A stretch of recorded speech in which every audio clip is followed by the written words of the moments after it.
Reaksi Natasha Rizky saat dijodoh-jodohkan dengan Bisma Smash jadi sorotan. Belum lama ini, netizen sempat menjodoh-jodohkan Bisma Smash dengan mantan istri Desta, Natasha Rizky. Hal tersebut buntut Natasha dan Bisma yang sempat terlihat bersama dalam suatu acara. Menanggapi hal tersebut, Natasha Rizky mengungkapkan bahwa dirinya dan Bisma hanya sebatas teman saja. Diakuinya dirinya memang sempat bertemu sekaligus reuni bersama member grup vokal Smash lainnya. "Ah, itu teman aja sih, ketemu sama anak-anak Smash reuni aja," ungkap Natasha. Natasha mengatakan dirinya secara tidak sengaja bertemu di acara fashion.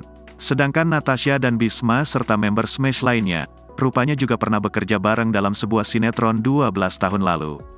Setelah itu, diakui Natasha dirinya sempat bertemu lagi dengan para member Smash.